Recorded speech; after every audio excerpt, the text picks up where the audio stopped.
keluarganya. Mudah-mudahan kita dapatkan syafaatnya kelak di yaumil akhir. Amin ya robbal alamin. Hadirin, perkenankan saya selaku pewara membacakan susunan acara hari ini. Pembukaan, menyanyikan lagu Indonesia Raya, sambutan sekaligus pembukaan, penjelasan teknis pelepasan FKIP, doa, acara inti, diskusi, tes TP3, dan penutup. Untuk mengawali acara di pagi hari ini supaya dapat berjalan dengan lancar, mari kita bersama membaca basmalah. Bismillahirrahmanirrahim. Menyanyikan lagu Indonesia Raya, hadirin bersiap di tempat.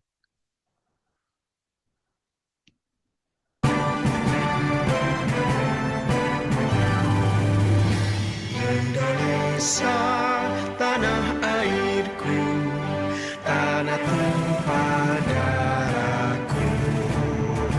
Di sanalah aku berdiri, jadi pandu ibuku. Indonesia, kebangsaanku, bangsa dan tanah airku. Marilah kita bersama, Indonesia bersatu. Hiduplah tanahku, hiduplah negeriku, bangsaku, rakyatku semua. Bangunlah jiwanya, bangunlah badannya, untuk Indonesia Raya. Indonesia Raya, merdeka, merdeka, tanahku, negeriku yang tercinta. Indonesia Raya, merdeka, merdeka, hiduplah Indonesia Raya. Indonesia Raya, merdeka, merdeka, tanahku, negeriku yang tercinta. Indonesia Raya, merdeka, merdeka, hiduplah Indonesia Raya.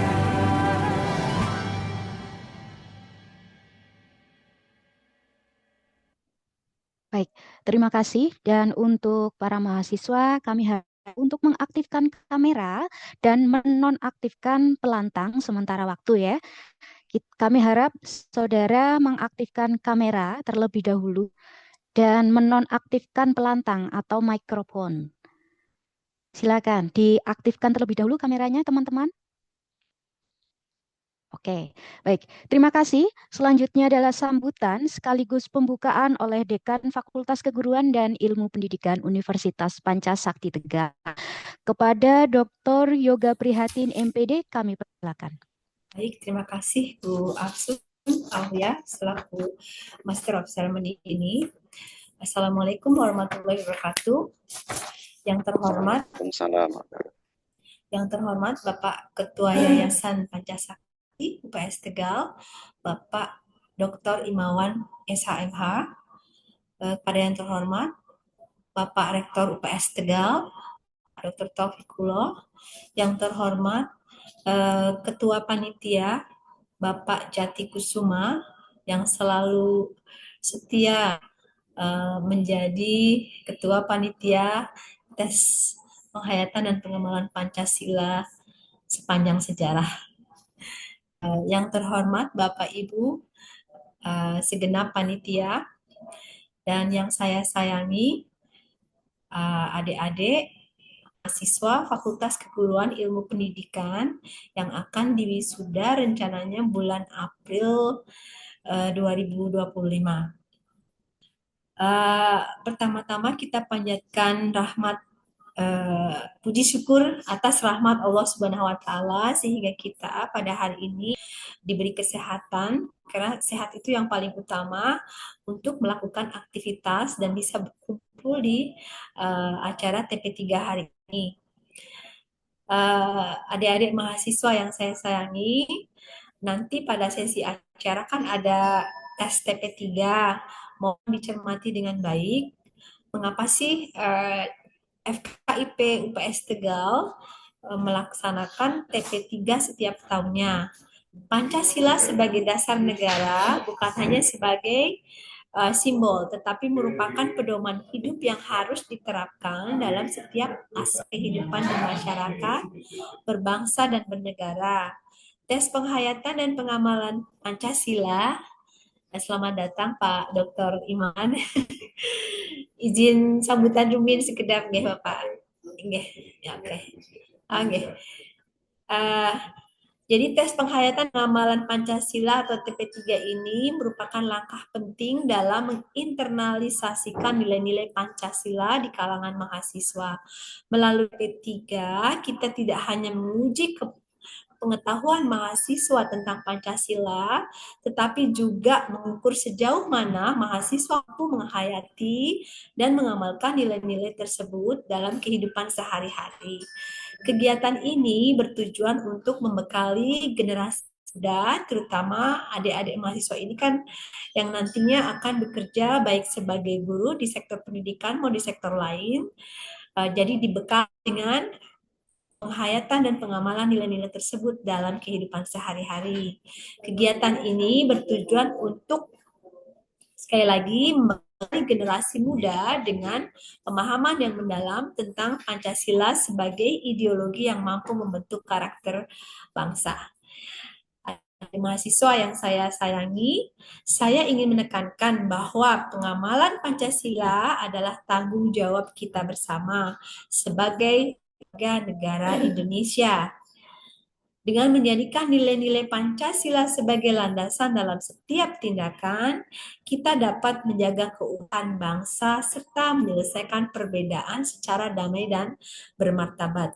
Semoga TP3 ini menjadi langkah awal dalam membangun generasi Pancasilais yang mampu menjadi teladan bagi masyarakat dan berkontribusi bagi kemajuan bangsa. Terima kasih atas perhatian Bapak Ibu yang ada di sini, juga adik-adik mahasiswa. Mohon maaf apabila ada kesalahan. Wassalamualaikum warahmatullahi wabarakatuh. Waalaikumsalam warahmatullahi wabarakatuh. Kami ucapkan terima kasih kepada Dekan Fakultas Keguruan dan Ilmu Pendidikan Universitas Sakti Tegal, Dr. Yoga Prihatin MPD. Dan hadirin, selanjutnya adalah penjelasan teknis pelepasan FKIP yang akan disampaikan oleh Pak M. Aris Rofiki, MSI. Kepada beliau kami persilakan.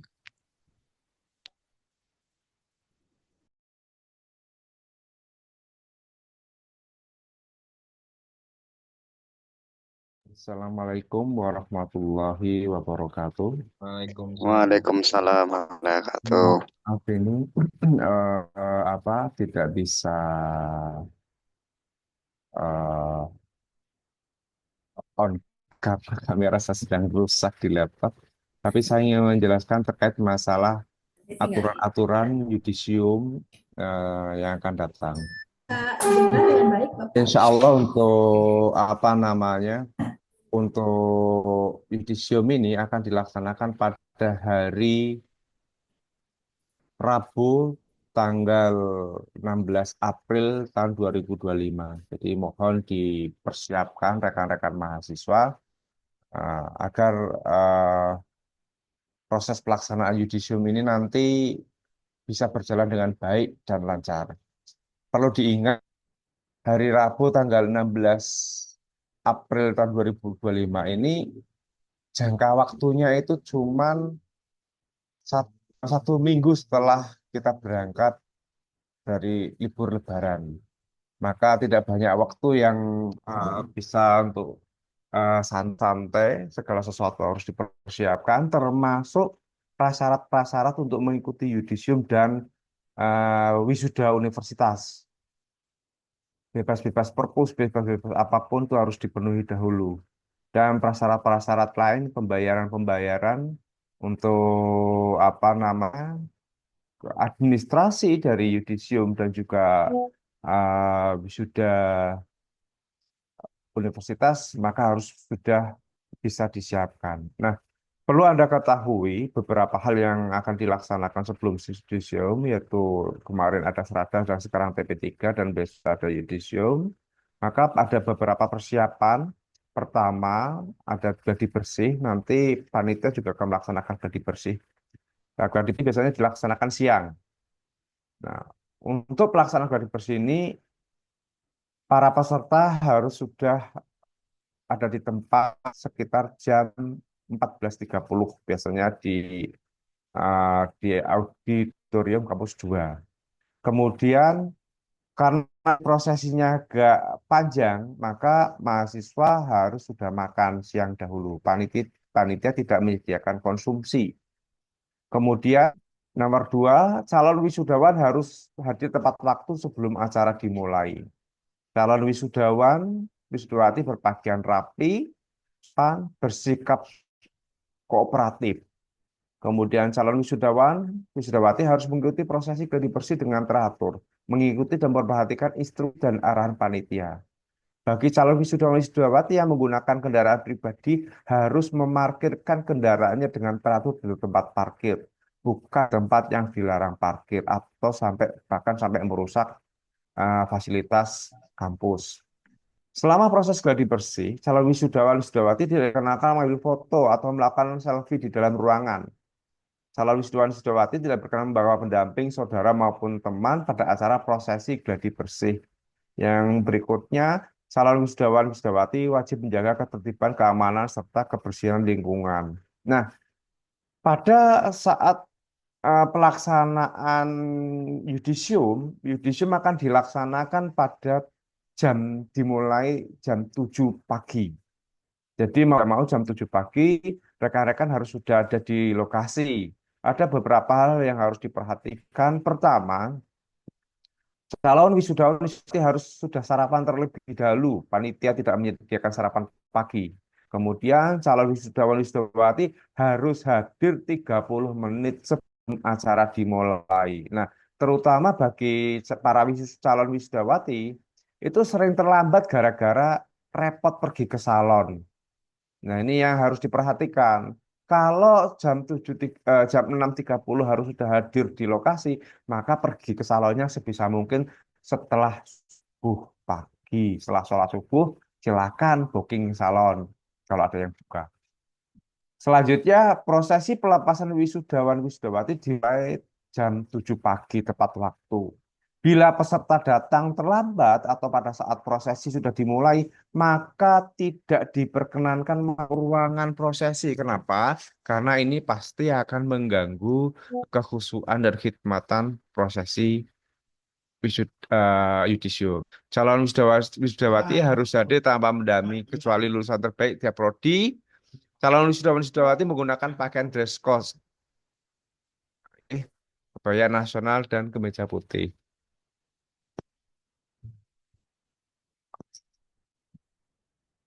Oke. Oke, kayaknya itu beberapa hal yang bisa saya sampaikan dulu. Nanti informasi ini kita akan share melalui grup WA. Saya cukupkan. Wabillahi taufiq walhidayah. Wassalamualaikum warahmatullahi wabarakatuh. Waalaikumsalam warahmatullahi wabarakatuh. Terima kasih kami sampaikan kepada Bapak M. Aris Rofiki MSI. Kemudian kami ucapkan selamat datang pada Ketua Yayasan Pendidikan Pancasakti sekaligus pemateri kepada Bapak Dr. Haji Imawan Sugiharto MH. Semoga Bapak dalam keadaan sehat dan berbahagia, nggih, Pak. Kami ucapkan selamat datang. Oke, baik hadirin, berikutnya adalah doa yang akan dipimpin oleh Bapak Fitrianto MPDI. Kepada beliau kami persilakan.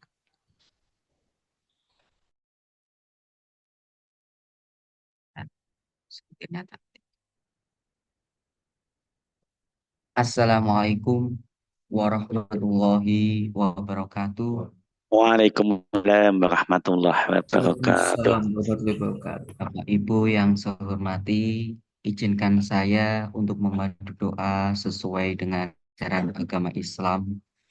Bagi yang non-Muslim untuk menyesuaikannya.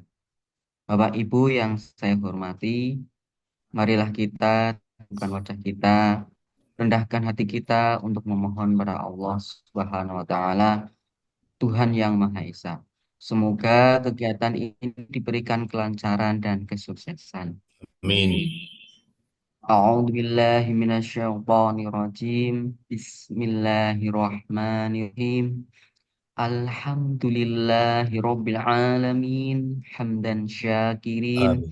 hamdan na'imin hamdan yuwafini ويكافئ مزيده يا ربنا لك الحمد كما ينبغي لجلال وجهك الكريم وعظيم سلطانك اللهم صل على سيدنا محمد وعلى آل سيدنا محمد والصلاة والسلام على أشرف الأنبياء والمرسلين وعلى آله Amin. وأصحابه أجمعين ربنا ظلمنا أنفسنا وإن لم تغفر لنا وترحمنا لنكونن من Amin. الخاسرين ربنا ولا تحمل علينا إصرا كما حملته على الذين من قبلنا Amin. ربنا اغفر لنا ولوالدينا من المسلمين والمسلمات Amin. والمؤمنين والمؤمنات إنك على كل شيء قدير رب اشرح لي صدري ويسر لي أمري واحلل عقدة من لساني يفقهوا Amin. قولي Ya Allah, ya Tuhan kami, segala puji atas keagungan-Mu, segala puji atas rahmat-Mu, segala puji atas kekuasaan-Mu, dan segala puji atas anugerah yang telah Engkau limpahkan kepada kami semua. Ya Malik, ya Kudus, kami agungkan nama-Mu, karena hanya Engkaulah Tuhan kami, tempat kami meminta, dan tempat kami bersujud. Ya Allah, ya Tuhan kami, pada kesempatan pagi yang cerah ini, pagi yang penuh berkah-Mu ini, pagi yang penuh rahmat-Mu ini, kami keluarga besar Fakultas Keguruan dan Ilmu Pendidikan berkumpul di majelis ini, berkumpul di forum ini dalam rangka LP3 dengan penuh ketundukan dan kekusyukan, dengan memohon ridho dan izin-Mu ya Allah.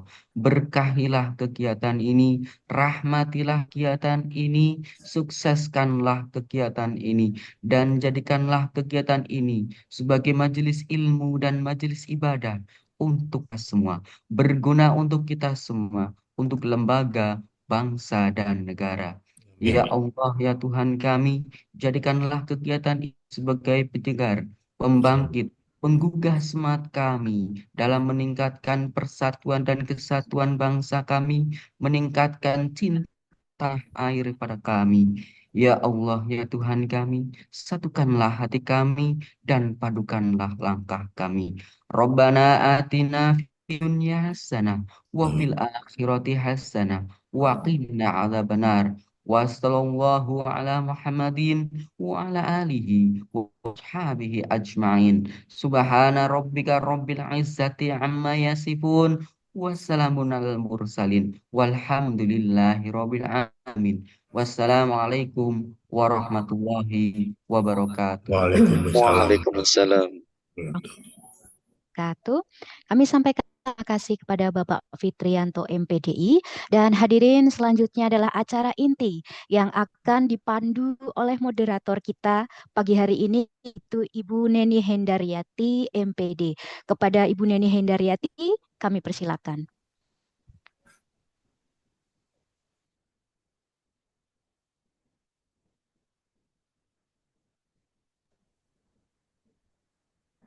Baik, suara saya terdengar dengan jelas, Bu Hopse? Jelas. Oke, terima kasih. Baik, terima kasih. Selamat pagi, Assalamualaikum warahmatullahi wabarakatuh. Pagi Bu Neni. Waalaikumsalam warahmatullahi Alhamdulillah. Pak Wahyu. Bagaimana kabarnya Pagi. Pak? Bagaimana kabarnya Pak Imawan? Alhamdulillah Bu, sehat. Alhamdulillah. Masih semangat berpuasa ya Bapak ya? Insya Allah Bu. Insya Allah, oke. Masih muda kok. Baik. Iya betul Bapak, Muda. jangan pernah merasa tua Iya, gitu ya. dibandingkan dengan Pak Prabowo, saya lebih muda saya. Betul sekali Pak Imawan. Baik, luar biasa. Baik, ini teman-teman mahasiswa, ini tiba saatnya kita untuk mengupgrade ilmu gitu ya, mengupgrade ilmu karena memang pada hari ini kita akan melaksanakan tes penghayatan dan pengapalan Pancasila. Namun sebelumnya ada satu materi yang akan disampaikan oleh narasumber kita gitu ya. Oke, minta tolong Bapak Operator ini ya bisa ditampilkan CV dari pemateri kita pada pagi hari ini. Sebentar Bu. Oke, baik. Ini Pak Wahyu Jati sampai berewokan ini ya, berengosan ini. Karena Luar biasa memang. Iya, tadi katanya dibilangin Bu Dekan iya mikirin manusia. Pancasila terus sih. Baik. Jadi beliau ini narasumber kita pada pagi hari ini akan saya perkenalkan terlebih dahulu kepada teman-teman mahasiswa ya. Mungkin sudah sering mendengar tapi belum familiar gitu ya. Sebetulnya siapa beliau? Taunya hanya Ketua Yayasan Pancasakti. Nah, maka saya akan bacakan data pribadi beliau secara lengkap. Nama lengkapnya Dr. Imawan Sugiarto, tempat tanggal lahir dari Semarang 13 Maret 1957. Wah, ini baru saja berulang tahun ini, Pak Imawan ini ya, Alhamdulillah 13 Bu. Maret. Alhamdulillah. Baru Makin 42. sehat. Oh iya, Iya, Pak. Kalau 42 kalau Bu. 46. Lupa saya malah berapa ini. iya, betul Bapak. Agama Islam untuk sekarang ini masih menjadi dosen Fakultas Hukum Universitas Pancasakti Tegal yang beralamat di Jalan Halmahera, kilometer 1 Tegal.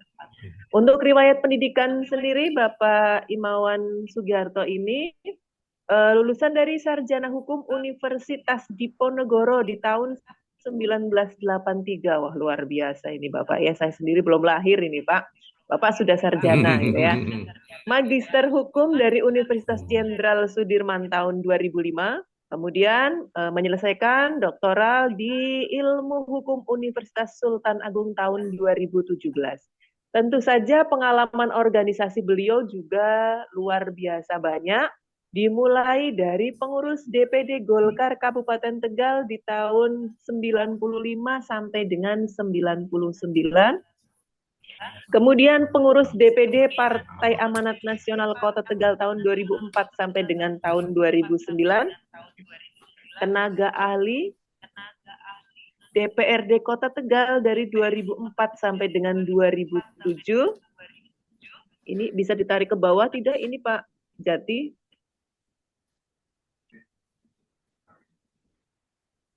Oke, baik.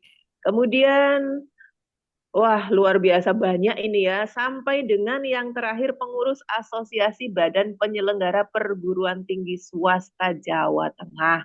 Nah, sementara untuk pengalaman bekerjanya diawali dari dosen Fakultas dosen Fakultas Hukum Universitas Pancasakti Tegal tahun 1983 sampai dengan sekarang.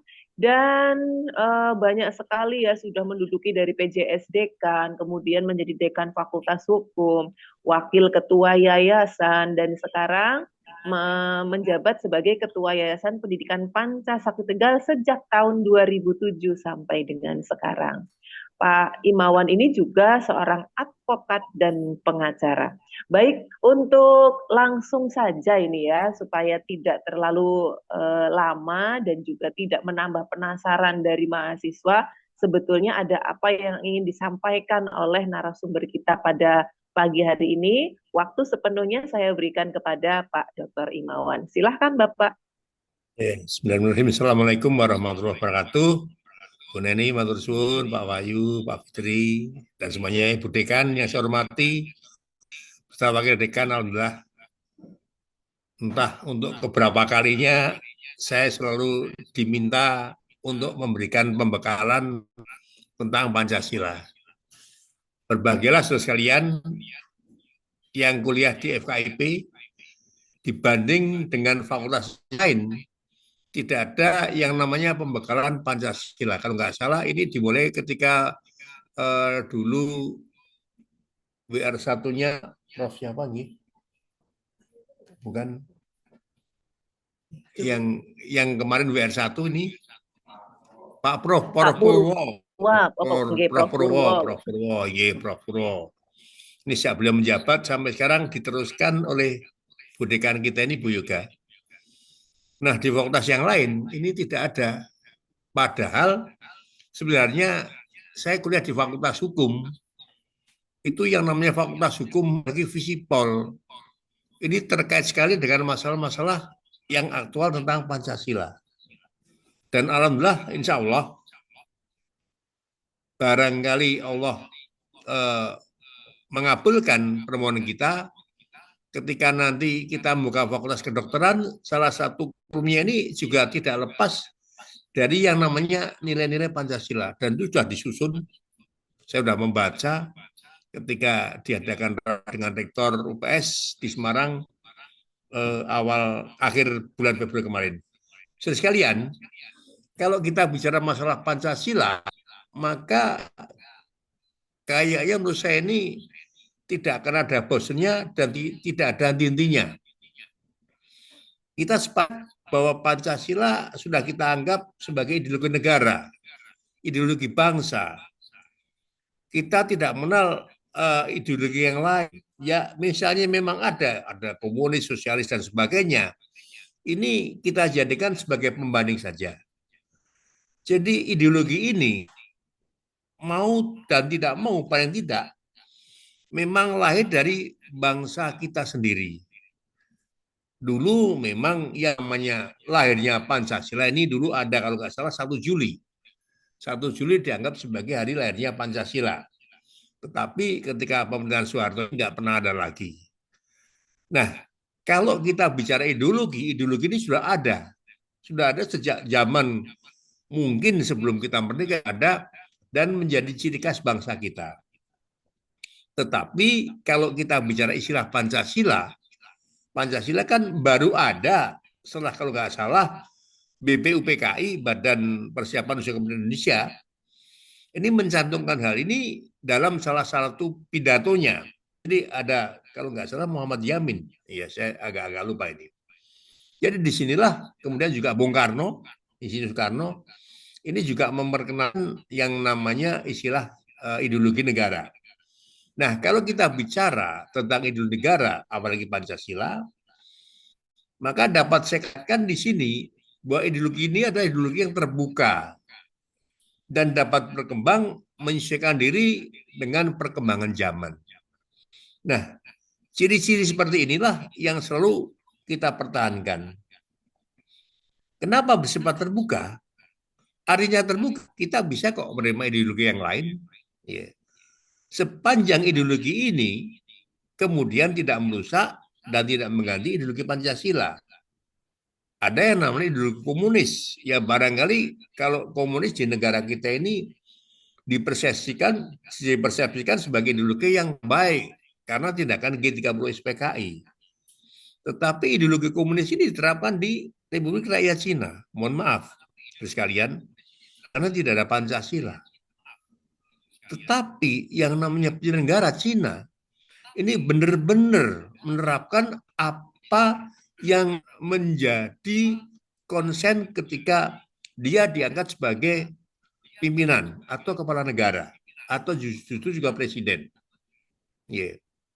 Contoh yang paling konkret, gampang sekarang. Di Cina ini yang namanya korupsi, mohon maaf, tidak seperti negara kita. Hampir setiap hari kita mendengar adanya dugaan tindak pidana korupsi. Di mana sih yang tidak korupsi? Hampir semua BUMN kita ini terjadi indikasi korupsi. Yang namanya Pertamina ini hampir setiap direktur utamanya selesai menjabat kemudian menjadi tersangka. Sedangkan kita kenal yang namanya ideologi komunis di Korea Utara diterapkan orang nggak berani korupsi. Di RRC orang nggak berani korupsi. Tetapi kenapa di negara kita ini justru ada? Padahal kita juga mengenal Pancasila. Nah inilah yang menjadi fenomena yang ada di negara kita. Jadi sekalian, kalau berbicara tentang ideologi Pancasila, maka saya mengambil dari beberapa tulisan, ya, ada berbagai ciri. Yang pertama bersifat aktual, selalu aktual terus. Ya. Kita katakan bahwa Pancasila ini memang dulu pertama kali disampaikan 1 Juni 1945, 1 Juni bukan 1 Juni. Ya. Ketika Bung Karno berpidato di depan BPUPKI, Badan Persiapan Usaha Kemerdekaan Dokuritsu Jumbe Chosakai. Nah, di depan BPUPKI ini, Bung Karno menyampaikan kira-kira kalau kita ini sudah hadir, sudah lahir, maka akan ada ideologi yang pertama kali harus kita adakan terlebih dahulu. Nah, berbicara tentang BPUPKI ini kan merupakan kekecewaan dari bangsa Jepang pada tentara Jepang. Jadi menjelang akhir kekuasaannya di Indonesia, ternyata bangsa Jepang ini mengalami kekalahan yang luar biasa berkaitan dengan tentara sekutu yang dipimpin oleh Amerika Serikat. Maka untuk menarik simpati Indonesia, pemerintah pada tentara Jepang membentuk apa yang disebut dengan BPUPKI, Badan Persiapan Usaha Kemerdekaan. Dokuritsu Chumbetsu Sakai yang kemudian diganti dengan BPKI, Dokuritsu BNKI. Nah, di BPKI inilah yang tadinya disiapkan oleh pemerintah tentara Jepang hanya semacam untuk test case. Sejauh mana bangsa kita ini sudah merdeka, ternyata oleh sebagian anggota-anggotanya justru tidak hanya dipersiapkan sejauh mana kita ini merdeka, tetapi juga dipersiapkan pertama tentang ideologi negara ketika nanti kita merdeka. Dan kedua tentang rancangan Undang-Undang Dasar Indonesia ketika kita ini merdeka. Nah, dari sinilah kemudian muncul yang namanya Pancasila. Jadi saya katakan bahwa Pancasila bersifat aktual. Jadi aktual, selalu aktual. Ya. Dinamis dan antisipatif. Ya. Dinamika masyarakat akan selalu bisa diikuti oleh Pancasila. Buktinya apa, saudara sekalian? UPS yang lahir kalau nggak salah tahun 1979. Ini salah satu visi misinya juga terkait dengan masalah Pancasila. Fakultas Kedokteran yang baru kita dirikan nanti di UPS, kurikulumnya juga tidak lepas dari masalah Pancasila.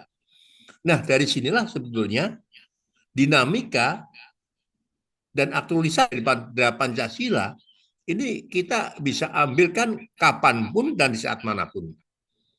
Nah, kaitannya juga dengan antisipasi depan. Kemudian tadi saya katakan juga, yang kedua, bisa menyesuaikan diri dengan perkembangan zaman, ilmu pengetahuan, dan teknologi. Saudara sekalian, sekarang ini barangkali kalau nggak punya Pancasila, mungkin negara kita ini nggak tahu masih ada atau tidak. Salah satu pemersatu kita adalah Pancasila. Mohon maaf, di negara Arab ini yang namanya konflik kan terus-menerus. Padahal sepengetahuan saya, mereka ini yang konflik di Lebanon terutama, kan sebagian mayoritas kan beragama Islam. Yeah. Tetapi konflik terus-menerus terkait dengan apa? Terkait dengan masalah ideologi negara.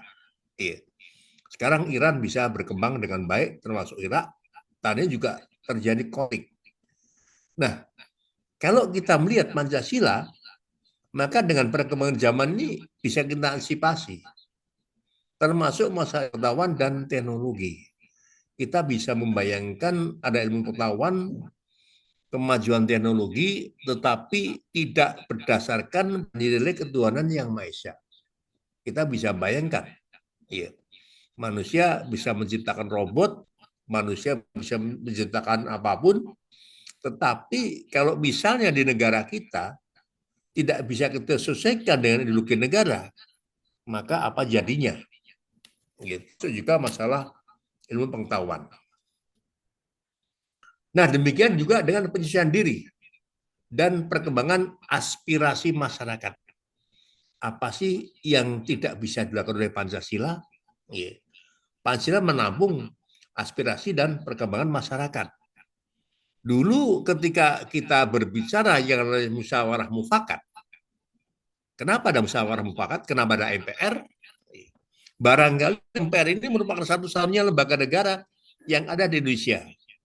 Ini tidak lepas dari pola hidup bangsa kita yang selalu bermusyawarah dan bermufakat. Barangkali kalau yang namanya Perdana Menteri, yang namanya Presiden, yang namanya Mahkamah Agung, yang namanya DPR, di hampir semua ini ada. Iya. Kecuali di Arab Saudi memang tidak ada yang namanya DPR. Nggak pernah seperti itu. Nah, di satu sisi, mungkin lembaga setaraf MPR, Majelis Permusyawaratan Rakyat. Jadi ada kata-kata musyawarah. Musyawarah dari mana? Musyawarah dari rakyat. Nah, ini mengembangkan, ini pada dasarnya hal seperti ini sebenarnya tidak lepas dari pola hidup bangsa kita. Yang artinya bangsa kita ini terlalu biasa untuk bermusyawarah dan bermufakat. Nah, zamannya Pak Harto dulu yang namanya one man, one vote ini memang jarang sekali dilaksanakan. Jadi setiap keputusan dilaksanakan secara musyawarah mufakat.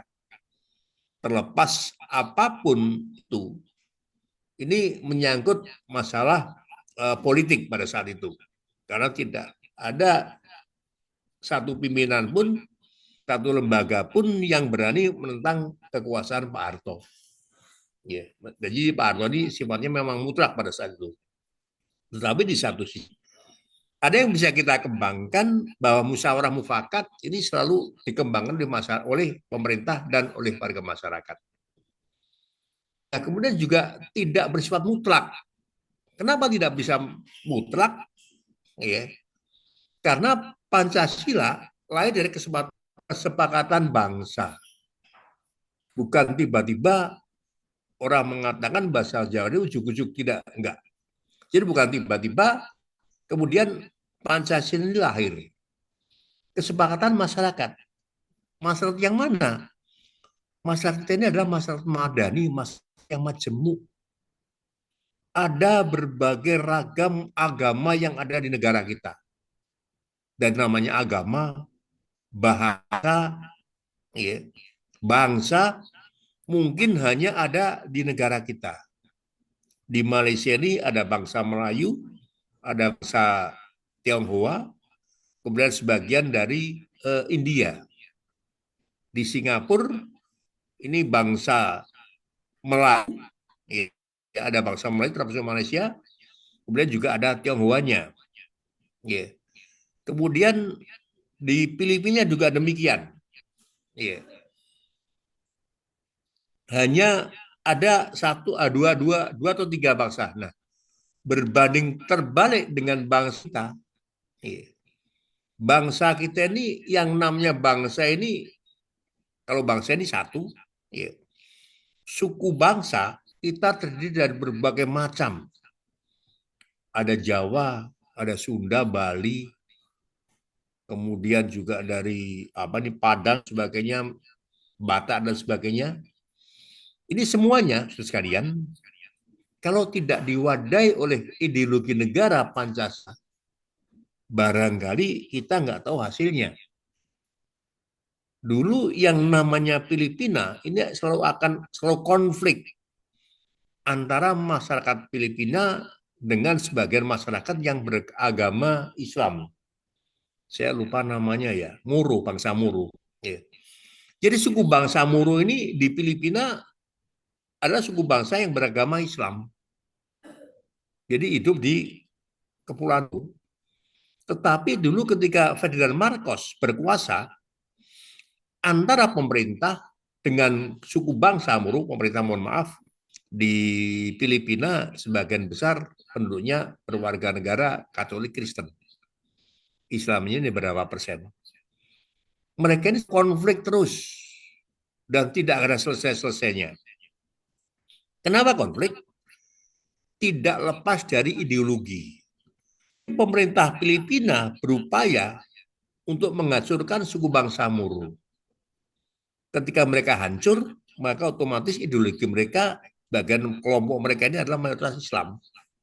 Maka mereka juga akan hancur. Saudara sekalian, hal ini bisa diselesaikan oleh siapa? Oleh Indonesia. Lewat diplomasi Pak Yusuf Kala kalau nggak salah. Iya. Suku bangsa Moro tidak perlu merdeka kok.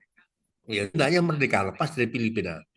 tetapi sekarang diakui oleh Filipina. Dulu tahun 1990-an, 80 90-an, hampir yang namanya bom ini meledak di Filipina. Kenapa? Tidak lepas dari namanya sabotase. Jadi keamanan ini nggak terlalu stabil dibandingkan dengan kita, kalah dengan kita. Tetapi sekarang, saudara sekalian, konflik tidak pernah ada di Moro antara suku bangsa Moro dengan mayoritas bangsa kita. 2018 saya ke sana, ke Manila, alhamdulillah ternyata juga aman-aman saja dan tidak perlu khawatir. Manila, saya bisa sholat duhur di salah satu masjid, ya di pasar. Saya ditunjukkan oleh teman saya bagaimana cara apa untuk beribadah, tempatnya di mana, ternyata saya ditunjukkan ada masjid dan nggak ada persoalan. Nah, ini juga tidak lepas dari sekalian dari peran bangsa kita, bangsa Indonesia, yang tidak lepas dari yang namanya nilai-nilai Pancasila. Nah, tadi saya katakan, ya, nilai dasarnya tidak akan berubah kalau kita bicara pada Pancasila. Ya. Nilai dasarnya, ya, ini akan selalu tetap. Ya. Ideologi negara ini berkembang terus. Nah, disinilah yang namanya nilai sila-sila dari ketuhanan yang Maha Esa. Maka saudara sekalian, ketika kita berbicara tentang Pancasila, maka pikiran kita tidak lepas dari yang namanya sila ketuhanan yang Maha Esa. Kayaknya aneh kalau ada orang Indonesia dikatakan tidak punya agama. Mohon maaf, ini dianggap aneh. Karena secara resmi lewat undang-undang tentang agama kalau nggak salah, kita ini mengenal yang namanya agama Islam, Protestan, Katolik, Hindu, kemudian Buddha, Konghucu, ini dikenal. Kapanpun mau beribadah silahkan, sudah disiapkan. Kemudian juga kita kenal yang namanya kepercayaan terhadap Tuhan Yang Maha Esa. Kita ini pernah konflik. Nah, kenapa ada sila ketuhanan? Kenapa ada agama? Karena semuanya tidak lepas dari sila ketuhanan yang Maha Esa. Jadi semua kehidupan kita, ilmu pengetahuan kita, budaya kita, ini selalu terkandung dalam nilai-nilai ketuhanan yang Maha Esa. Terus kalian mungkin masih ketika saudara sekalian masih kuliah di FKIP ini, di UPS, saya lihat hampir setiap tahun yang namanya KKL atau PKL ya, ini tujuannya adalah ke Bali. Jarang, kan Jakarta ada jarang. Nah, di Bali saudara sekalian kita bisa lihat bagaimanakah nilai-nilai Pancasila dengan ideologi negara-negara lain. Barangkali ketika kita pas di Kuta, pantai Kuta atau pantai-pantai yang lain, kita bisa menyaksikan turis-turis wanita. Ini Bu Selvi ketahuan depan saya ini. Bu Dekan juga tertawa ini. Dengan pakaian minim, mau dilihat dosa, nggak dilihat kok eman-eman. Nah, ini sudah sekalian, kalau kita perhatikan, kayaknya satu pun deh, jarang yang itu dari warga negara kita. Jarang apapun namanya, kita ini masih ewuh-pekewuh. Ewuh-pekewuh, dan kayaknya kalau kita muslim ya, hanya dengan berpakaian minim di tempat-tempat umum. Mohon maaf, kalau kita muslim kan nggak mungkin seperti itu.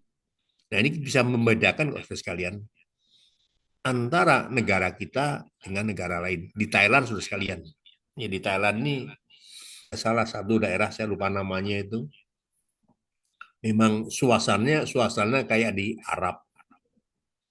Jadi tulisannya bahasa Arab, kemudian apa ya, aneka kulinernya juga pakai Arab, bahkan ada sisa. Jadi kalau kita merokok ini ada sisanya, dan saya pernah menikmati itu. Cuma tempatnya saya lupa. Jadi merokoknya pakai sisa di sana. Yeah. Jadi bahasanya Arab, musiknya juga musik Arab. Tapi satu hal yang harus sekalian, yeah, yang barangkali di negara kita ini nggak ada. Ternyata di sana, mohon maaf, samping nilai seperti itu, ada nilai Arab, bukan nilai Islam ya, nilai Arab. Yeah. Arab belum tentu Islam. Ternyata mohon maaf, masih banyak teman saudara kita ini yang diberi apa ini kelainan, yaitu para waria. Yeah.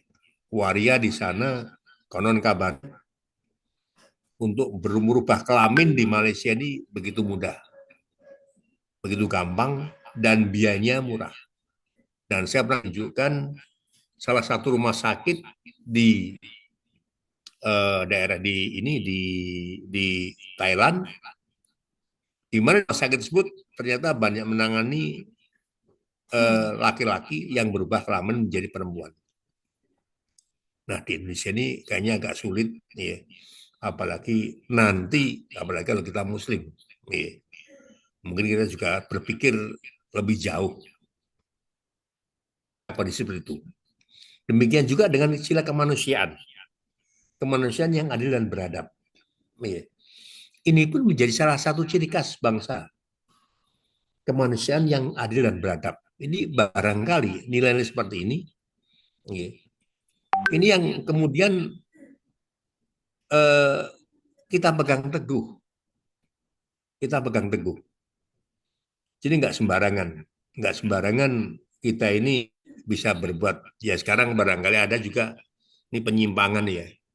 Kemarin terjadi di daerah Lampung, 3 orang polisi gugur gara-gara mereka ini melakukan penggerbekan terhadap satu daerah yang sering digunakan untuk sambung ayam. Ternyata ada oknum ini di situ. Ya, 3 orang ini gugur termasuk kapolseknya. Ya. Ini 3 orang langsung gugur, meninggal. Jadi ditembak, luka kepalanya. Ini kalau kita hubungan dengan kondisi seperti ini kan ya sesuatu yang nggak beradab lah. Ya. Justru malah ada komentar dari seorang anggota dewan, dari Partai Nasdem nggak kalau nggak masalah, dia berkata bahwa oknum seperti selaya nanti dihukum mati. Kenapa? Nah, ini kita kembali kepada masalah kemanusiaan yang adil dan beradab. Tidak sekali-kali menjunjung hak asasi manusia. Jadi kadang-kadang hak asasi manusia ini, mohon maaf, oleh Amnesty Internasional kadang-kadang dijunjung tinggi. Ada pelanggaran sedikit di negara kita ini dipersoalkan. Ada pelanggaran tentang HAM. Padahal kalau kita lihat seperti ini, pelanggaran seperti ini nih ke Indonesia, ini justru terjadi Palestina. Dilakukan oleh siapa? Dilakukan oleh tentara Israel.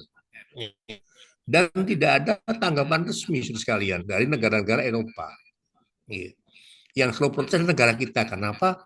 Kita berpegang pada sila kedua, kemanusiaan yang adil dan beradab. Demikian juga persatuan Indonesia. Jangan sampai kita ini lepas. Jangan sampai terjadi negara konfederasi. Karena ketika ini terjadi, maka negara ini terpecah belah menjadi beberapa negara yang masih berdaulat dan bersatu. Contoh, sekalian, Uni Soviet. Uni Soviet ini bubar tahun 1989. Barangkali generasi Z sekarang ini tidak akan pernah mengenal yang namanya negara Uni Soviet. Dulu merupakan satu negara superpower. Ada 2 blok barat dan blok timur. Blok barat ini orientasinya di Amerika Serikat. Sedangkan blok timur orientasinya adalah Uni Soviet, negara superpower. Kenapa bisa kemudian bubar? Tidak lepas dari ideologi negara sekalian. Iya. Ada dulu Yugoslavia. Ini juga sudah bubar. Dulu Tito presidennya. Ini juga sudah bubar. Tidak pernah terjadi, tidak pernah ada lagi. Nah, sekali lagi, maka istilah persatuan Indonesia ini harus kita pertahankan. Yeah. Dengan persatuan ini, maka apapun namanya, konflik harus kita cegah. Beda pendapat, saudara sekalian, ini merupakan hal yang biasa. Kita biasa beda pendapat. Tetapi kalau kemudian musyawarah dan mufakat sudah kita ambil, ya mau tidak mau, maka itu harus kita hormati. Karena musyawarah mufakat ini merupakan salah satu sila dari sila. Di sisi lain, saudara sekalian, ya, kita juga mengaku adanya kerakyatan. Nah, tadi yang sudah sampaikan, kalau kerakyatan ini tidak lepas dari masalah musyawarah mufakat. Ya. Serta masalah sila yang kelima adalah keadaan sosial bagi seluruh rakyat Indonesia. Ini salah satu ciri khas, saudara sekalian. Barangkali secara tidak sengaja, sering saya lihat, saya ke kantor ini saya mobil. Tapi sekarang jarang. Dulu banyak mahasiswa-mahasiswa saya begitu turun dari angkot, entah itu bis, entah itu minibus, ya. Rata-rata mereka di jalan kaki. Karena ada angkutan becak yang terbatas. Dan saya lihat banyak sekali mahasiswa yang menawari teman-temannya. Untuk kemana, saudara sekalian? Untuk bergabung bersama-sama sampai di kampus di Halmahera, karena jaraknya cukup jauh dari Martoloyo ke kampus agak cukup jauh ini, mungkin sekitar setengah kilo ada ya, lebih ada ya, setengah kilo ini ada. Nah, barangkali kalau kita tidak punya nilai-nilai sosial, kita tidak akan mungkin mahasiswa nawari mahasiswa yang lain. Dan ketika tahun 90-an, kadang-kadang mobil saya ini penuh. Saya masuk dari Martoloyo, di gerbang itu, banyak mahasiswa saya ini mencegat. Saya nggak tahu fakultas apa saja. Saya masih ingat waktu itu saya nyupir sendiri, saya dekan fakultas hukum. Mereka saya tawarin untuk naik. Dan hal ini yang biasa. Ketika kita mengajak mereka untuk berbagi. Nah, keadaan sosial, ini implementasinya banyak sekali, saudara sekalian. Kalau kita lihat di Tegal, mungkin di Selawi juga sama, di Brebes sama. Yang namanya toko-toko, kalau malam tutup, kemudian ada yang jualan di situ. Yang gampang di Tegal saja. Di sekitar Ahmad Yani. Ini dulu banyak toko-toko lesehan. Mereka menggunakan fasilitas toko yang bukan mereka. Apakah diperkenankan? Ternyata boleh kok. Iya. Yang penting malam buka, kemudian tutup, ini sudah bersih. Dan bahkan saya lihat, saudara sekalian, ada pemilik toko yang menyiapkan kabel listriknya. Untuk apa? Untuk penerangan pada mereka. Saya tanya, bayar nggak? Bayar sih nggak seberapa, Pak. Hanya sewa untuk bayar listrik aja. Ngururi sewa listrik. Nah, seperti itu, saudara sekalian. Pada dasarnya bisa terlaksana karena adanya ideologi Pancasila. Tapi kalau saudara pas kuliah, kemudian ngerjakan sama-sama soalnya, ini sih tidak berhubungan dengan keadaan sosial. Iya. Karena kan ada larangan, ada norma-norma akademik yang tidak boleh saudara langgar ketika saudara mencari ilmu, termasuk ujian. Nanti ada pertanyaan, Pak, kalau begitu ketika ujian kita bisa nggak ya, Pak ya? Kita bisa kerjasama? Ya nggak bisa. Tetapi kan dosen juga ngajarkan, termasuk saya, tugas yang diketik dan dikerjakan bersama. Iya. Saya beri materinya, saya bagi dalam beberapa kelompok. Satu kelompok membuat satu makalah yang intinya sama, nanti judulnya yang beda-beda. Substansinya adalah sama. Ya, mereka kerjakan bersama-sama, kemudian kita diskusi, saya suruh maju perwakilan. Untuk apa? Untuk mewakili. Nah, ini sebetulnya, saudara sekalian, kalau kita mau bicara implementasi, ini gampang sekali. Dan hampir-hampir mungkin malah sering kita secara nggak sengaja. Apa yang kita kapan ini menjadi implementasi dari nilai-nilai yang ada di Pancasila. Kadang siang-siang, duhur kita sholat bersama-sama, kemudian asar juga masih ada Bapak Ibu dosen, terutama Bapak-Bapak, kalau Ibu ini jarang. Karena juga beberapa mahasiswa saya lihat masih ada di masjid. Ya. Ini menjadi hal yang rutin, karena Pak, kita beranggapan sholat ini merupakan kewajiban bagi orang Muslim. Ya. Nah, mumpung kampus kita menyediakan, maka marilah bersama-sama untuk sholat berjamaah. Ya. Jadi dulu saya berharap seperti itu. Dulu saya sering dikomplain selaku ketua yayasan, Pak, masjidnya sudah nggak kuat nampung, Pak. Kalau Jumatan itu sampai di luar. Di satu sisi airnya juga kadang-kadang ngepas. Malah saya rasakan kadang-kadang airnya asin. Alhamdulillah sekarang kita ya, masjid kebanggaan kita. Ini kebanggaan kita. Dulu kalau nggak salah, ini dulu ada dosen-dosen di agama yang lain. Sekarang saya nggak tahu. Dulu pernah saya bawa tetangga saya ini waktu itu saya hidup di Menjasem. Tetangga saya ini aktivis. Dia seorang yang taat beragama Hindu. Dia saya minta untuk ngajar di UPS. Karena apa? Beberapa mahasiswa saya yang polisi, ternyata yang dari Bali, mereka ini agama Hindu. Dan jangan sampai mereka agama Hindu, tetapi dengan agama, ini agama Islam. Ya. Demikian juga dengan yang Muslim yang lain, Kristen Protestan. Ya. Dulu saya sering minta bantuan. Kemana? Ke Pius. Barangkali ada yang beragama Katolik. Untuk apa? Untuk menjadi di sini. Jadi jangan sampai, dulu pernah terjadi, saya tanya mahasiswanya, ya, ada yang beragama Islam ada, tetapi pendidikan agamanya, pendidikan agama Islam ini nggak benar, saudara sekalian. Ya, jangan sampai kita paksakan.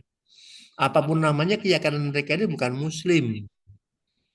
Maka harus kita siapkan. Dulu pernah ini, alhamdulillah dulu saya yang memulai, ya, saya ambil dari terutama fakultas hukum waktu itu. Kemudian saya ambil dari tetangga saya yang Hindu, ya. Nah yang Buddha ini kesulitan waktu itu. Nah dari sini sebetulnya kita bisa kok bicara tentang masalah Pancasila. Kemudian selanjutnya kita sedikit tentang generasi Z, ya. Zero. Generasi yang lahir antara 97 sampai dengan 12. X, Y, Z. Ya. Dikenal dengan generasi yang tumbuh di era digital dan sangat mahir dalam menggunakan teknologi di generasi sekarang ini. Kalau generasi saya ini dulu generasi pakai mesin ketik. Semuanya mesin ketik, ya. Teknologi tidak mengenal sama sekali. Berbanding dengan sekarang, anak-anak sekarang, cucu saya ini baru SMP, tapi dia sudah main kan HP, kemudian medsos dan sebagainya. Demikian juga dengan anak saya ini kalah. Iya. Karena generasi seperti sekarang, saya ini dulu nggak kenal seperti itu. Nah, berbahagialah dengan saudara sekalian yang sekarang menikmati berbagai kemudahan. Termasuk kemudahan ketika saudara sekalian melakukan pendidikan. Dulu mohon maaf, yang namanya kuliah online ini nggak pernah kita kenal. Ada yang namanya Universitas Terbuka UT. Saya nggak tahu seperti apa kuliah terbuka. Ya. Tetapi mereka ini lulus. Katanya sih ada mentor-mentornya katanya. Cuman saya nggak tahu. Nah sekarang di kita pun juga kok. Gara-gara kemarin COVID, kemudian kita kenal yang namanya kuliah online. Nah kuliah online ya termasuk budekan kita ini. Budekan FKIP ini Bu Yoga sering online dan bahkan dengan berbagai perguruan tinggi asing. Ini kebanggaan bagi kita. Dulu nggak pernah mungkin terbayangkan kondisi seperti ini. Bisa bicara di forum internasional cukup di ruangnya budekan. Iya, Bu Yuga Prihatin. Jadi nggak pernah dulu kita pikiran seperti ini. Nah, ada penggunaan teknologi. Ini karakteristik digital native nih ya. Jadi di era sekarang ini, saudara sekalian, termasuk saudara mungkin yang lahir antara 97 dan 2012 sampai 2012, ini banyak mengenal yang namanya teknologi terkait dengan IT. Tidak pernah terbayangkan kalau di PS juga punya prodi IT. Ada komputer, ada IT. Ini sudah ada malah dua ini, dua prodi. Terkait apa? Terkait dengan masalah teknologi informatika. Berbagai medsos dan berbagai aplikasi. Ini lebih dikenal dari sekalian, ya, dibandingkan dengan generasi seperti saya ini, yang kalau nggak diajari ya susah. Ya. Jadi hal ini malah bisa dilakukan sehari-hari. Sekarang sekalian kita mau kalau dulu saya kemana-mana pakai bawa duit cash, ya. Kemudian sekarang masih mengandalkan ATM. Tapi saudara sekalian tidak perlu pakai ATM, cukup pakai HP saja. Ya. Bayarnya lewat HP. Nah ini barangkali dulu tidak pernah terdengar saudara sekalian seperti ini. Tetapi di generasi sekarang seperti ini menjadi hal yang biasa. Termasuk yang namanya jual beli online. Ya.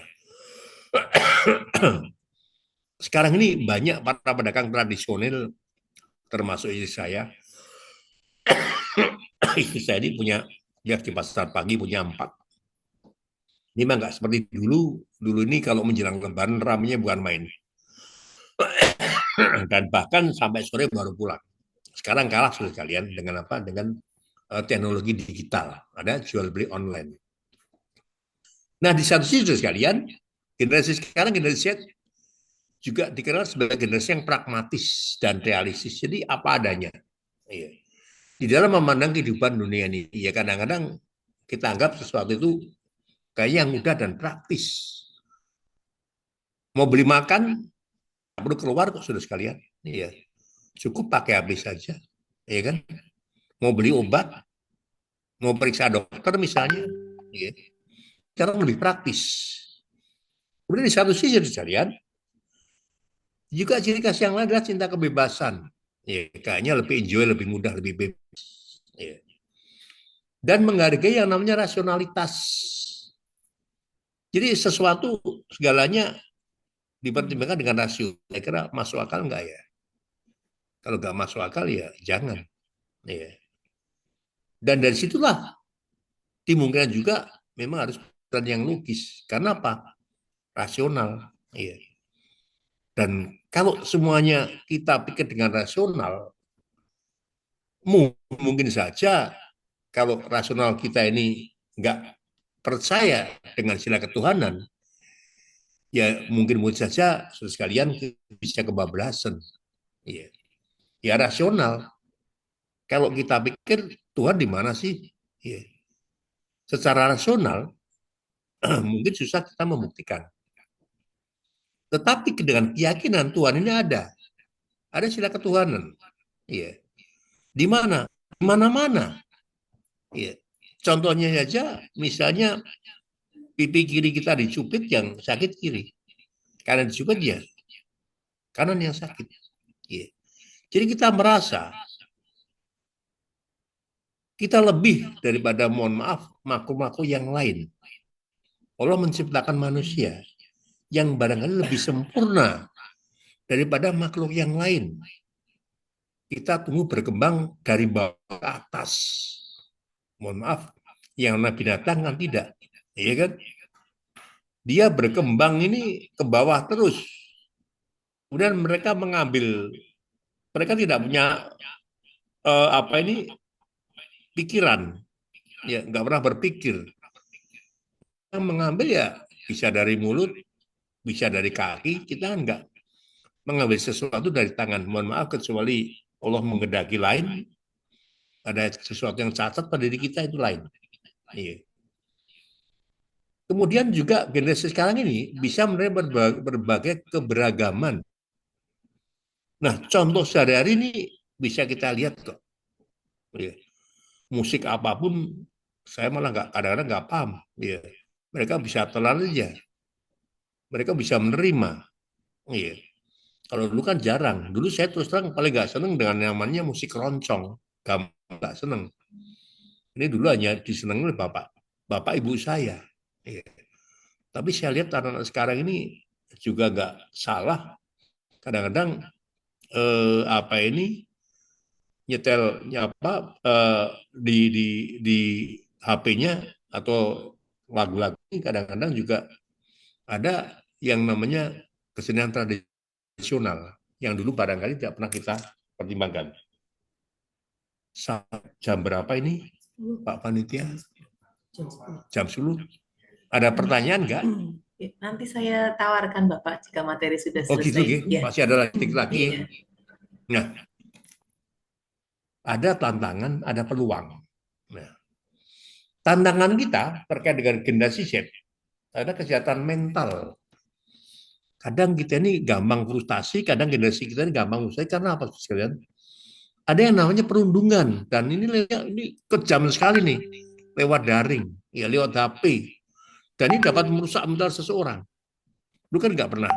Dulu yang namanya pencemaran nama baik hanya bisa dilakukan lewat pasal 30 dan 311 KUHP. Yang tahu hanya lingkungan kita.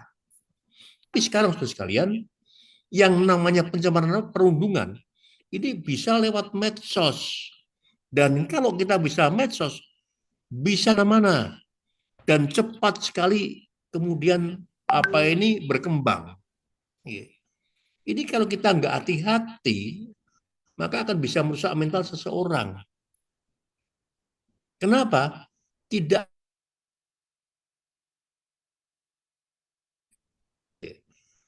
Dan ini kalau kita bisa bicara masalah kesehatan mental, ini paling enggak kita bicara tentang masa depan kita. Kita bisa bayangkan perundungan ya lewat daring. Kalau hanya pelecehan dilakukan si A si B memang ada traumanya. Traumanya barangkali nanti lewat edukasi tertentu, lewat hipnoterapi, ini mungkin bisa disembuhkan. Tetapi kalau ini sudah lewat daring, ini dampaknya sangat luar biasa. Kemudian satu hal lagi adalah keterampilan komunikasi. Jadi integrasi anak-anak sekarang ini lebih mudah. Karena apa? Karena tidak ada namanya komunikasi. Saya lihat cucu saya ini sudah membentuk grup. Termasuk cucu yang SMP. Dan ada juga yang SD. Yang SMP ini sudah membentuk yang namanya grup sendiri. Dia lebih banyak berkomunikasi lewat digital. Dia belajar lewat digital. Jadi akan lebih mudah. Dan tidak perlu tatap muka. PR-nya dikumpulkan lewat digital. Dikerjakan lewat digital, dikumpulkan lewat digital. Ini kan lebih mudah. Tetapi satu dan lain hal, sekalian, ini akan sangat berpengaruh terhadap keterampilan interpersonal dan kepemimpinan. Karena satu hal kita ini jarang bertatap muka. Jadi canggung kaku. Lain dengan generasi dulu, generasi saya ini sering bertatap muka. Kemudian juga terjadi kejahatan digital, kejahatan yang luar biasa saudara sekalian. Rekening kita, data pribadi kita ini sekarang bisa dibobol kok. Secanggih bangsa kita ini, ternyata saudara sekalian, kita ini sudah banyak dibobol negara lain saudara sekalian. Padahal kita menganggap bahwa teknologi bangsa kita ini aman. Tapi nyatanya apa? Nyatanya juga kita dapat informasi bisa dibobol oleh orang-orang lain. Termasuk yang namanya data penyelenggara negara. Ini kan luar biasa. Dan penyebaran konten pornografi ini kalau kita nggak hati-hati ya sudah. Termasuk penipuan. Dan tadi saya sebut data penipuan. Penipuan lewat daring ini banyak sekali. Kalau kita nggak hati-hati, kita akan terjerumus ya. Oleh apa? Oleh yang namanya kejahatan. Maka kadang-kadang kita memang harus berhati-hati terkait dengan aplikasi. Ya. Terus terang kalau saya ini agak lamban dalam aplikasi masalah tersebut. Tetapi intinya ya saya selalu hati-hati gitu aja. Juga keterhubungan yang berlebihan terhadap teknologi. Nanti tadi saya sampaikan ini berpengaruh sekali terhadap perkembangan keterampilan interpersonal kita. Nah, ada tantangan sekalian, ya ada peluangnya. Peluang yang sering kita dilakukan oleh generasi sekarang ini adalah kolaborasi. Dengan teknologi digital, memungkinkan adanya kolaborasi dengan teman sebaya atau ahli dari berbagai lingkungan atau negara. Ini banyak contohnya, saudara sekalian, ya. Generasi muda masih muda tetapi canggih dalam menggunakan teknologi dan mereka selalu berkolaborasi. Ada yang berkolaborasi, ada yang sendiri. Mereka banyak menggunakan startup ya, startup betul ya Mbak ya, startup ya. Mereka berkolaborasi. Ya. Kalau nggak salah Willy Salim ini orang tuanya itu pas-pasan ya. Siapa nggak relasi generasi muda dengan Willy Salim ini? Ya. Dia masih muda, tetap energik, ya. Dan dia bisa berbagi kemana-mana. Dengan apa? Dengan teknologi barangkali. Ya. Tanpa teknologi sekarang ini nggak akan mungkin. Sekarang orang bekerja, ya inilah namanya pekerjaan cerdas. Ya. Pekerjaan bukan kerja keras, tapi kerja cerdas. Mereka cerdas dalam memanfaatkan teknologi. Ya. Jadi bagaimana dia manfaatkan teknologi? Untuk apa? Untuk mencari nafkah. Ya. Lewat teknologi. Dan barangkali kalau ini nggak ada, sekarang kita YouTuber ya, banyak YouTuber muda. Mereka ini banyak sukses, banyak berhasil, karena apa? Tidak lepas dari yang namanya teknologi digital. Nah, dengan kondisi seperti inilah yang mungkin dulu tidak pernah kita bayangkan. Ya. Hal seperti ini bisa terjadi. Ya. Kemudian kecerdasan buatan AI. Ya. Ini juga sekarang berkembang. Wajah, suara bisa ditiru kok. Ya. Ini dulu tidak pernah ada. Termasuk di sini kita lihat ada aktivitas politik. Sekarang banyak generasi. Ya. Sekarang banyak generasi Z yang kemarin dilirik oleh para capres. Oleh para capres yang termasuk presiden kita ini Prabowo Subianto. Ya. Pak Capres kemarin banyak melirik. Yang dilirik siapa? Ya termasuk generasi saudara, generasi Z. Karena apa? Karena memang peluangnya luar biasa. Dan seperti saudara sekalian, ya mohon maaf, tidak perlu kok ketika kita beraktivitas politik harus menggunakan uang, nggak perlu. Beda dengan generasi sebelumnya, harus bagi-bagi angpau dulu. Kalau nggak ada amplopnya, mereka ini tidak akan mau membagi, tidak akan mau memilih. Tetapi generasi Z ini sudah cerdas, ngapain? Seandainya mereka terima, kita terima duitnya, kemudian kita pilih sesuai dengan hati nurani. Kan lain dengan generasi sebelumnya. Orang-orang yang berumur di atas 40 tahun, mereka ini berpikir praktis. Yang duitnya, ya baru nanti figurnya. Tapi generasi sekarang enggak. Ya, mereka lebih cerdas. Mereka lihat sosok yang ada apa. Kira-kira nanti menjadi penyelenggara negara, pimpinan, bisa enggak kira-kira melaksanakan visi dan misinya ketika menjadi calon presiden atau calon kepala daerah atau calon anggota dewan. Jadi itulah yang mereka lihat. Ya. Tidak, sekali lagi tidak terpengaruh dengan yang disebut misalnya dengan politik uang atau money politik. Saya rasa waktunya udah jam 10. Terima kasih. Mohon maaf kiranya barangkali kurangnya. Bila taufiq wal hidayah. Assalamualaikum warahmatullahi wabarakatuh. Waalaikumsalam warahmatullahi Bu Neni. wabarakatuh. Saya Iya, kembalikan baik. Terima lagi kasih. waktunya Bu Neni. Nggih, matur nuwun Pak. Terima kasih banyak ini Pak Imawan ini ya. Banyak sekali yang dijelaskan terkait dengan Pancasila juga generasi Z ini ya. Baik. Sebelum diakhiri ini mungkin ada beberapa pertanyaan ini. Banyak pertanyaan mungkin dari mahasiswa ya.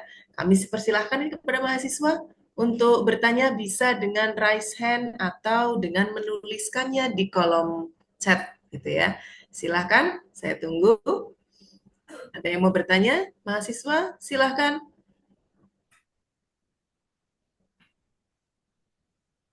Ada yang raise hand? Silahkan. Oke, ini ada dari Naufal Darmawan. Iya, dari Naufal Darmawan. Ini bagaimana cara menanamkan semangat nasionalisme. Betul sekali Bapak. Iya. Oke, mungkin mau langsung dijawab atau kita tunggu beberapa Boleh, pertanyaan? Oh, nggih, monggo silakan Bapak. Iya. Boleh, silakan. Jadi yang namanya nasionalisme ini bisa tumbuh dari awal sekalian. Iya. Jadi dari awal nasionalisme rasa cinta tanah air ditumbuhkan dari cinta lingkungan dulu. Kita hidup kan di lingkungan RT, yang gampang kan seperti itu. Lingkungan RW, kemudian lingkungan desa, kelurahan, bisa ditumbuhkan dari situ. Iya. Jadi bangga kalau kita ini menjadi warga UPS. Saya bangga menjadi orang UPS. Iya. Kenapa bangga? Dengan UPS, mohon maaf, saya bisa dikenal dengan berbagai orang. Kadang-kadang saya pulang ke Semarang, tetangga saya cerita, Pak Haji, kok sering mah koran, dulu ketika koran belum tersegel dan dikenal seperti ini. Ya alhamdulillah. Jadi dari lingkungan, kemudian kita juga bangga. Bangga sebagai warga negara Indonesia, bangga dengan bangsa negara. Meskipun sekarang ini kondisinya lagi agak kurang baik. Kenapa kurang baik? Ini juga tidak lepas dari pemerintahan sebelumnya yang meninggalkan berbagai masalah yang sekarang mau tidak mau harus ditangani oleh Pak Prabowo Subianto. Nah, caranya bagaimana kalau kita bisa tanah? Udahlah, nggak usah panjang-panjang. Kita cinta lingkungan. Saya cinta lingkungan. Saya orang Tegalsari. Saya bangga orang Tegalsari. Bukan kan rumahnya di Tegalsari, kalau rumahnya di kampung enggak, tetap saya bangga. Saya bangga jadi orang Tegal. Saya bangga jadi orang UPS. Demikian juga bangga selaku orang Muslim, bangga berbahasa Indonesia, bisa berbahasa Jawa, bangga dengan masakan-masakan nasional. Kenapa? Iya, lebih sehat ternyata masakan-masakan tradisional dibandingkan dengan masakan misalnya yang sifatnya instan dari luar, KFC misalnya ya, kemudian juga McD, ya kan, kemudian juga minumannya Coca-Cola dan sebagainya lebih. Nah ini minum wedang ronde kalau misalnya kaki hijau, ini generasi seperti saya seperti itu. Saya kalau diajak anak-anak saya mau makan di mana, di KFC atau makan di warung makan Tegal, ya saya milih warung makan Tegal. Karena apa? Itu duitnya kan masuk ke orang Tegal semua, ke bangsa kita semua. Berbanding kalau kita makan KFC, ya kan? Ada lisensinya harus kita bayar. Kalau mau rokok ya rokok dan garam, ya itu aja. Jangan yang lain, ya. Yang terutama ini juga ke negara kita, karena ada rokok-rokok seperti Samsu ini, ternyata pemilik sahamnya ini sudah bukan orang Indonesia lagi. Si Samsu Sampurna ya, ini mayoritas pemilik sahamnya ini sudah orang asing, bukan dari Indonesia, dari Inggris. Jadi itulah yang bisa tanamkan Bu Neni. Kita ambil yang simbol-simbol saja lah. Kita mulai dari lingkungan kita, kemudian kita kembangkan ke hal-hal yang kemudian lebih luas. Ya. Cinta tanah air, cinta Bali, ya kan? Cinta Pulau Jawa, cinta di Bandung, jalan-jalan. Ya. Itulah yang bisa mengembangkan. Lebih simpel Bu Neni, monggo, terima kasih. Ya. Assalamualaikum warahmatullahi wabarakatuh. Waalaikumsalam warahmatullahi wabarakatuh. Jadi simpel saja dulu dari diri sendiri dan Nah, lingkungannya, iya. begitu ya Mas Novel ya. Oke, jadi nasionalisme itu ternyata bisa dimunculkan dari diri sendiri dulu dan lingkungan, gitu tadi kata Pak Imawan gitu ya. Mungkin ada yang lain yang akan bertanya, silahkan bisa raise hand atau bisa juga chat di kolom chat yang sudah disediakan. Silakan. Yang lain? Nah, sambil menunggu pertanyaan ini Pak Imawan, gitu ya. Tadi cerita atau Bapak menyampaikan terkait dengan perundungan, gitu ya. Karena tidak dipungkiri juga bahwa hal tersebut juga terjadi bahkan di kalangan mahasiswa, begitu Bapak. Nah, ini bagaimana nih upayanya supaya kita juga bisa membatasi aktivitas mahasiswa sehingga yang bisa menimbulkan misalnya perundungan gitu, dan perundungan jenis apa saja yang bisa di-counter itu sebetulnya, Pak. Terima kasih. Ya, saya rasa Bu Neni, kejahatan digital ini kan kalau kita lihat-lihat misalnya ya terkait dengan masalah moral, bisa penipuan, moral misalnya dengan konten-konten yang terkait dengan pornografi, Bu. Sekarang lebih mudah, lebih canggih. Saya pernah mendengar dari istri saya, katanya ponakannya ini ada yang sering buka konten-konten tersebut. Yeah. Kok ya ngerti-ngerti ini loh, padahal masih SMP, ya kan? Tidak lepas dari peran orang tua. Mohon maaf, juga tidak lepas dari keyakinan kita. Agama kita ini kan melarang kan, berarti hal seperti itu. Ya terutama mahasiswa, ya terutama laki-laki termasuk saya, termasuk saya senang sebenarnya. Tapi kalau kita ingat masalah larangan agama, ya, sila ketuhanan yang Maha Esa kan, kenapa ada ketuhanan yang Maha Esa?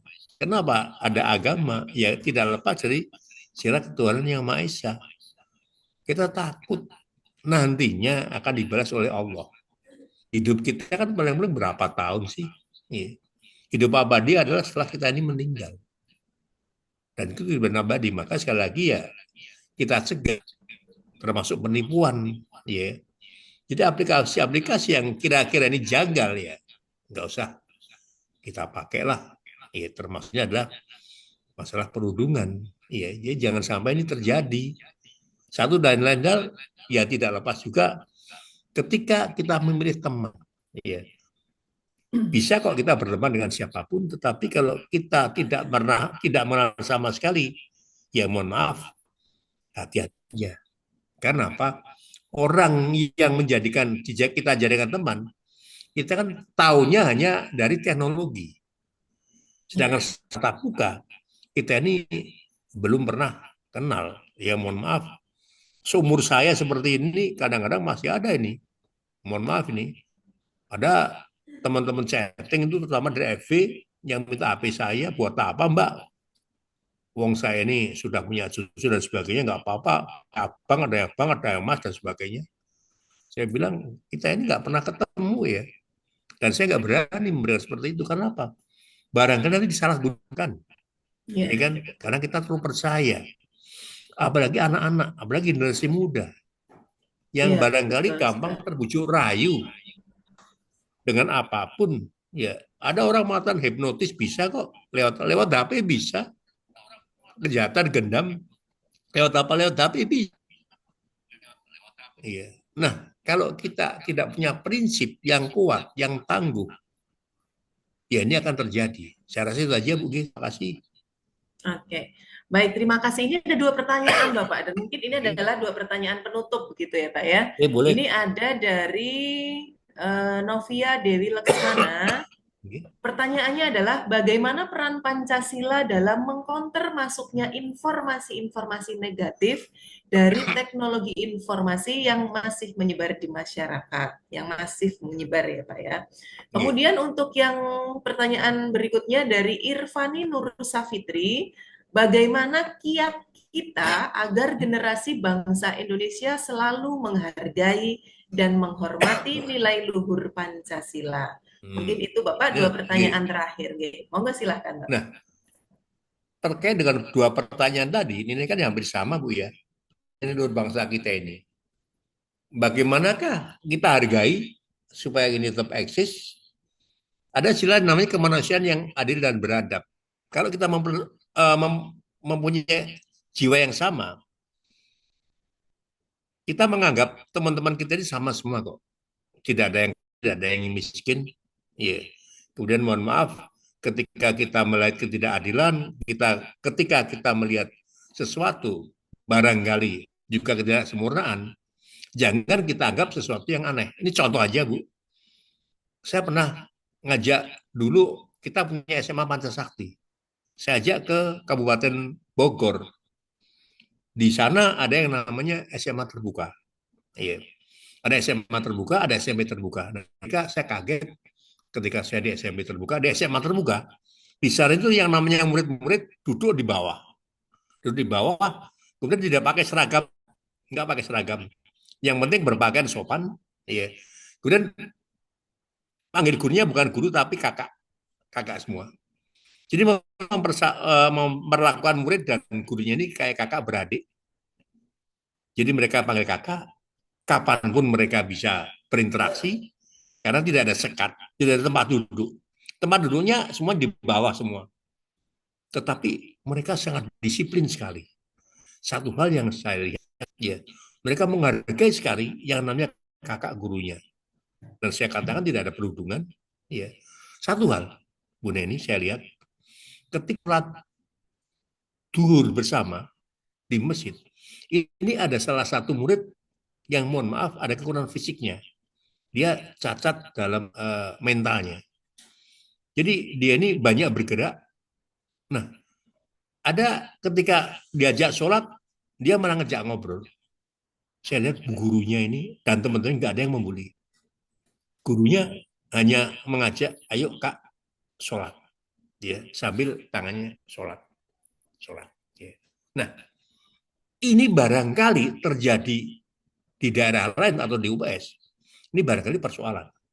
Tetapi alhamdulillah pernah saya alami, saya pernah ngajar di FISIP UPS. Di FISIP ini waktu dekannya masih Bu Umi apa kalau nggak salah ya. Jadi di situ ada mahasiswa saya perempuan, itu yang punya kelainan. Jadi mintanya agak berkurang. Tetapi alhamdulillah bisa diterima dan tidak ada teman pun satu yang membuli. Kadang-kadang ketika saya ngajar, dia berdiri. Kemudian di situ dia nanya yang tidak jelas. Tetapi satu pun teman-temannya tidak ada yang membuli dan tidak ada yang menghakimi. Nah, ini terus kalian tidak lepas dari nilai-nilai yang ada di Pancasila. Nilai apa? Yang adil dan beradab. Ya. Serta musyawarah buat apa sih? Membuli orang-orang seperti itu. Toh mereka punya hak yang sama kok dengan kita. Untuk apa? Untuk sama-sama belajar. Tetapi saya dengar katanya dia tidak sampai selesai karena Allah berkehendak lain. Dia meninggal. Nah itu salah satu ciri yang ada di bangsa kita. Ya. Baik di UPS maupun yang saya lihat ada di SMA dan SMK terbuka Islam di Kabupaten Bogor. Jadi ini salah satu contoh. Yang tadi pertanyaan nomor satu apa ya? Peran Pancasila Dalam mengkanter beberapa. Nah, peran Pancasila dalam mengkanter tadi saya sebutkan. Peran Pancasila dalam mengkanter berbagai kejahatan, ya, terutama kejahatan yang terkait dengan masalah digital. Kalau kita yakin pada Tuhan, yakin pada Allah, Allah kan melarang yang namanya bentuk-bentuk kejahatan, ya kan? Baik kejahatan visual, terutama, ya, maupun kejahatan yang lain. Nah, kalau kita yakin tentang ajaran agama, ya nggak usah hal seperti kita lakukan. Ya, karena apa? Lewat digital, kita bisa kok membohongi seorang. Saya mendapat WA, mendapat telepon, seolah saudara atau anak saya ini sakit. Supaya apa? Supaya saya mentransfer kepada seorang uang dengan nilai tertentu. Ya, atau mendapatkan hadiah. Ini kan gampang. Iya. Nah, kalau kita yakin pada ajaran Allah, pada ajaran Tuhan yang Tuhan, mungkin kita tidak akan melakukan hal seperti ini kok. Kenapa kita harus berbohong? Apalagi kita nggak pernah bertemu, nggak pernah berjumpa, ya. Ini kan cara-cara yang menurut saya ini terlalu mudah percaya. Kita harus mentransfer uang, memberikan ini misalnya pulsa sebagainya. Untuk apa? Untuk kita berikan sesuatu prestasi. Ini kan namanya kejahatan, Bu Neni. Dan kalau kita yakin dilarang Allah, ya sudah, nggak usah kita lakukan. Toh, sila ketuhanan juga mengatur hal seperti ini kok. Gitu. Tidak sesuai dengan nilai ketuhanan yang Maha Esa. Ya termasuk di dalamnya adalah mencuri dan sebagainya, mencuri data dan sebagainya. Kemudian masih banyak lagi perundungan dan sebagainya. Saya saja, Bu Neni. Terima kasih. Assalamualaikum warahmatullahi wabarakatuh. Waalaikumsalam warahmatullahi wabarakatuh. Terima kasih banyak. Jadi intinya untuk pertanyaan yang tadi, dua pertanyaan terakhir itu kita berpatokan pada sila-sila, pada Pancasila begitu ya Pak ya.